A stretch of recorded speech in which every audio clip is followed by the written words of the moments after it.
দুর্নীতি ও অনিয়মের অভিযোগ এনে হবিগঞ্জে নার্সিং ও মিডওয়াইফারি কলেজের ইনস্ট্রাক্টর ইনচার্জের পদত্যাগ সহ ২০ দাবিতে কমপ্লিট শাটডাউন ঘোষণা করেছে শিক্ষার্থীরা। ফলে শিক্ষা প্রতিষ্ঠানটিতে সব ধরনের শিক্ষা ও প্রশাসনিক কাজ বন্ধ হয়ে গেছে। সকাল থেকে কলেজে বিক্ষোভ করে শিক্ষার্থীরা। এই সময় তারা ইনস্ট্রাক্টর সহ কর্মকর্তা কর্মচারীদের আবাসিক ভবনে বিদ্যুৎ, গ্যাস ও পানির সংযোগ বিচ্ছিন্ন করে দেয়। শ্রীলঙ্কা আবারও রপ্তানিতে শীর্ষে। শিক্ষার্থীদের অভিযোগ, শিক্ষকরা নানা অজুহাতে তাদের কাছ থেকে টাকা আদায় করে।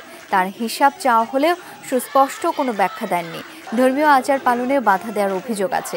গত ২০ আগস্ট থেকে অনিয়মের প্রতিবাদ ও সংস্কারের দাবিতে আন্দোলন চালিয়ে আসছে প্রতিষ্ঠানটির শিক্ষার্থীরা।